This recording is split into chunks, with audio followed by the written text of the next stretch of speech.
Good evening, everybody. Welcome back to another episode of Gills in the Blood TV. I hope you're all doing okay and coping okay in the heat as I continue to bring you my summer-long Fives mini-series. We've had 3 episodes so far. We've had 5 intriguing transfers. We've had 5 players to watch and we've had 5 youngsters to shine. And in this episode, I'm going to bring you 5 dark horses to be top scorer. Maybe those players that will go slightly under the radar in terms of bookies odds when they come out for who will finish with the League Two Golden Boot, if that is such a thing, come May 2026. So yeah, without further ado, let's get straight into the video.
We will look at the players in alphabetical order based on the clubs that they will be playing for in 25-26, or at least who they'll be playing for at the time of recording.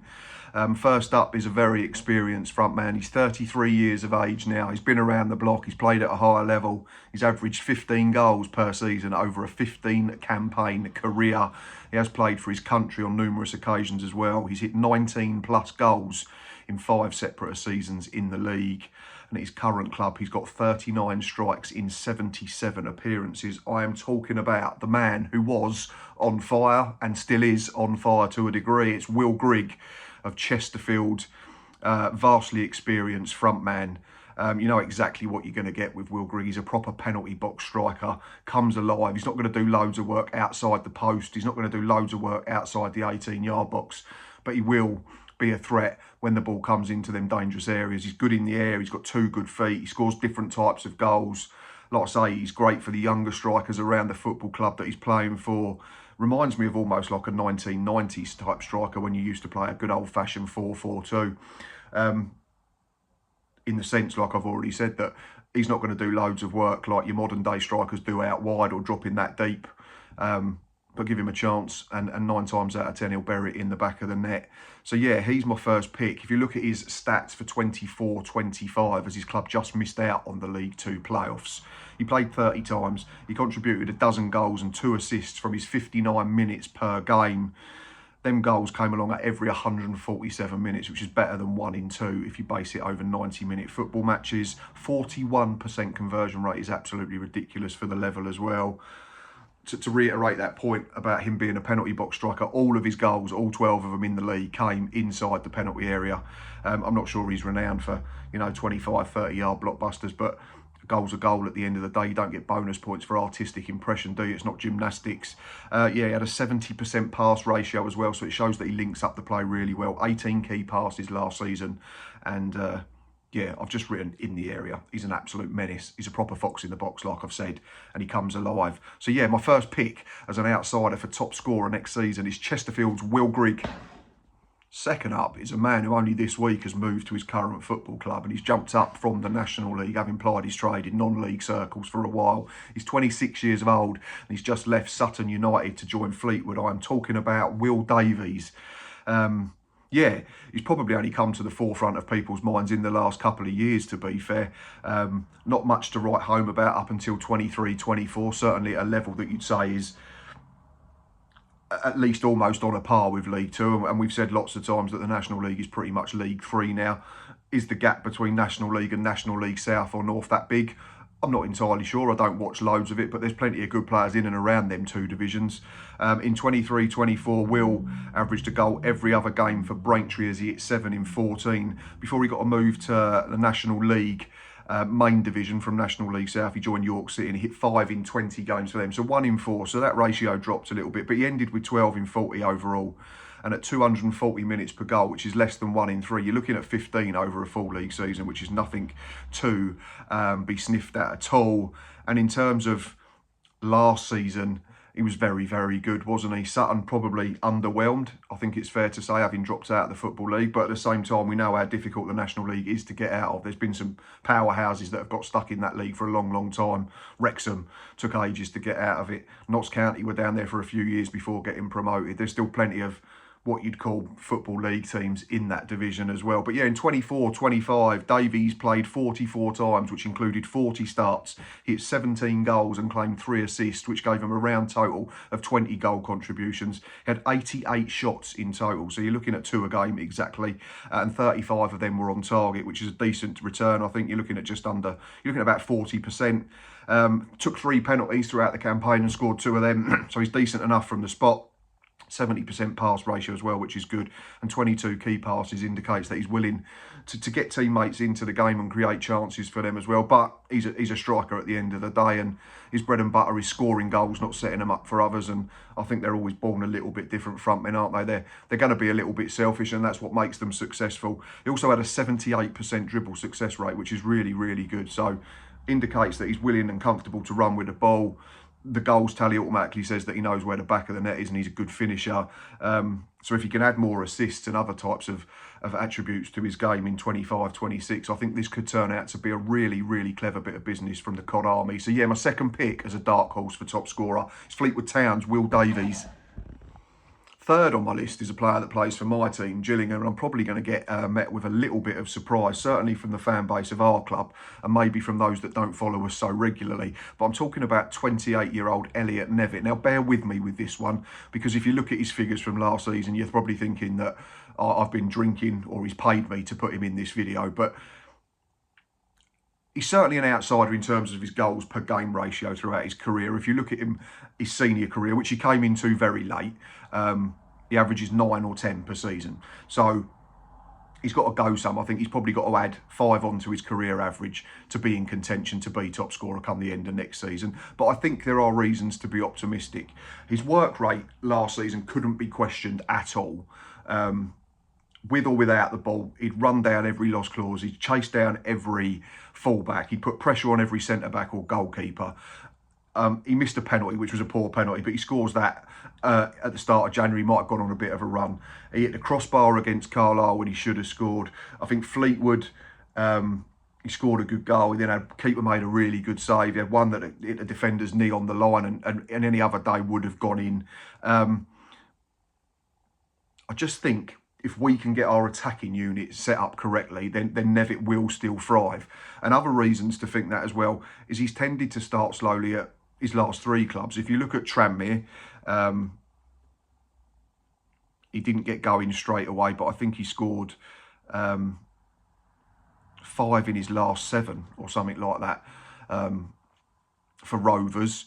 And then even when he went to Crewe midway through the season before last, he didn't score a goal, I don't think, in about 15, 20 games in that half a season. But 23-24, he came alive. 43 appearances, which included 28 starts in the league. He scored 16 times in League Two and contributed 2 assists as they got into the playoff final. He averaged 65 minutes per game and 174 minutes per goal. Now, if you can replicate that minutes per goal ratio, you're looking at over 20 a season. 20% conversion rate, which means every 5 shots he has, 1's going in, which I don't think is disastrous. These are the ones that you might think I'm a bit weird for picking up on, but he missed 12 big chances for Crewe. Now, I don't know how he missed them. Big saves, poor finishing, bad luck, a combination of all 3, I'd imagine. But even if he scores another 2 or 3 of them, you're looking at a 20-goal striker all of a sudden.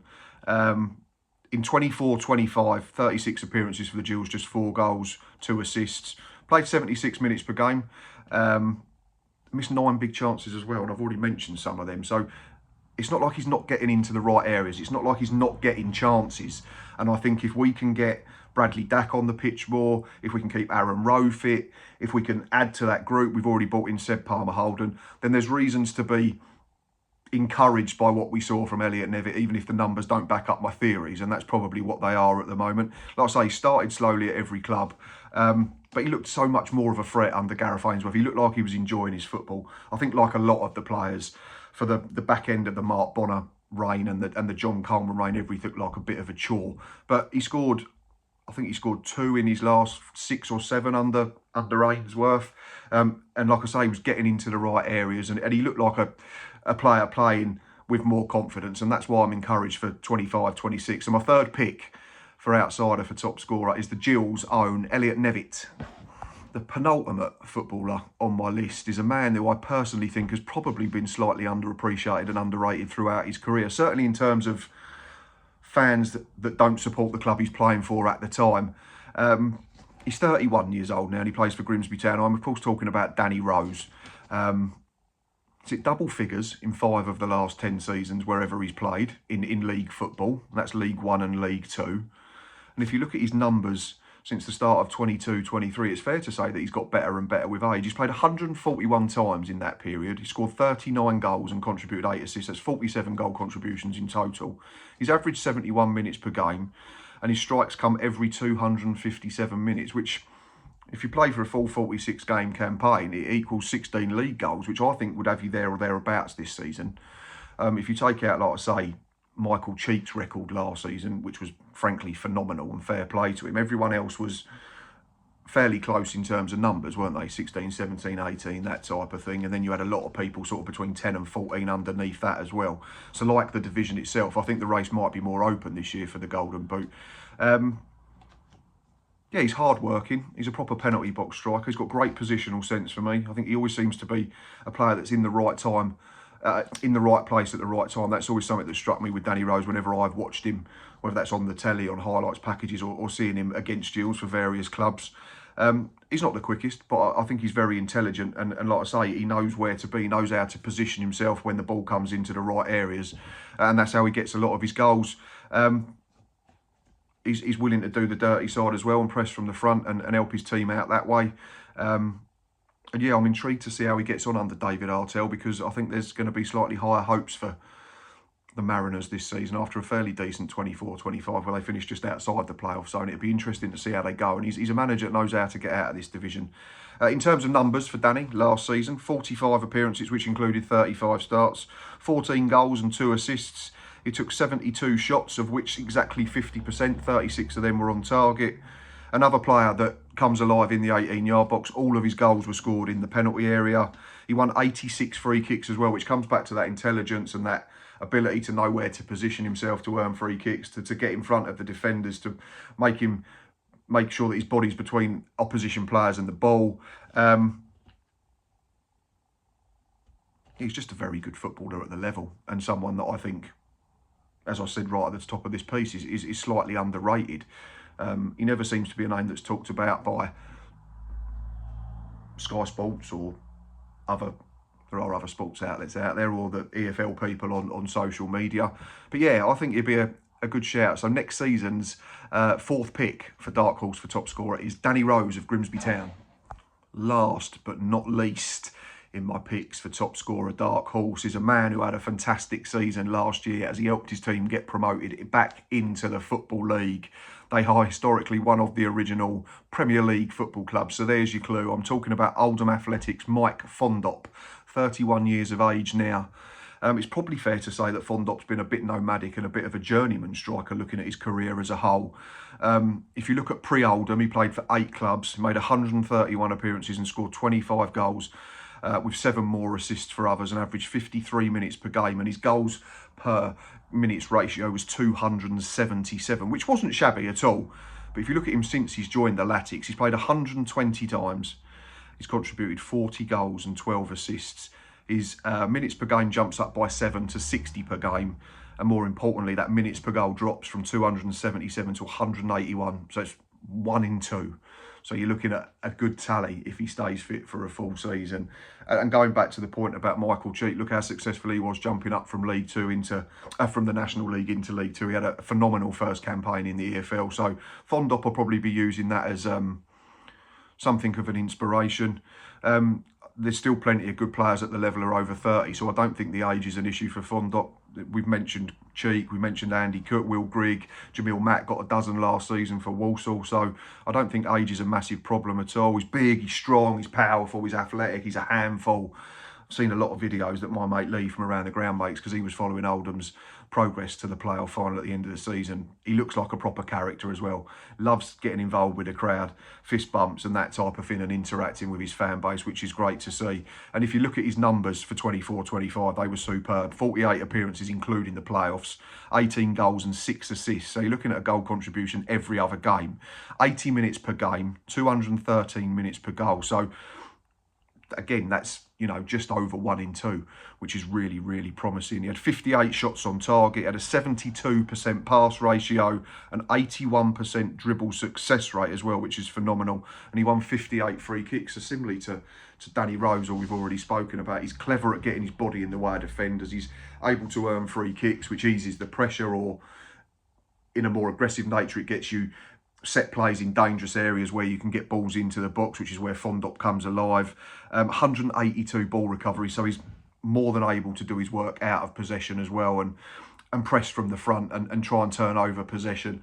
So yeah, really intrigued out to see how Fondop gets on, and really intrigued to see how his club Oldham do back in the Football League after a few years away. So he's my 5th and final pick as a dark horse for top scorer in 25-26. Oldham Athletics' very own Michael Fondop. Another list comes and goes. I hope you've enjoyed this one as much as I have making it, and as I keep saying, thank you very much if you are listening at this point and still taking note. I really do appreciate it. Whether you're a fan of Chesterfield, whether you're a fan of Fleetwood Town or my club Gills or Grimsby or Oldham Athletic, it really is appreciated. I keep asking, please consider hitting that like button, and please keep pressing subscribe. It really does help the channel out. It's free for you guys to do so. You just have to have a Google Mail account. Please let us know what you think of my list by the comments down below, or on social media, on X, on Instagram. We're on there as well. It always gets posted to the story, a couple of like a snippet of the video and a link to the full episode. Some stuff goes on TikTok. You can follow us on there at Gills in the Blood as well. That'd be great. We are trying to bring more League Two content to the channel for 25-26 instead of just my club. So yeah, like I say, thank you very much for watching and listening. We've got another one of these coming up soon, which is going to be 5 unsung heroes. So that'll be out in a few days' time. But until then, enjoy your weekend and up the Gills.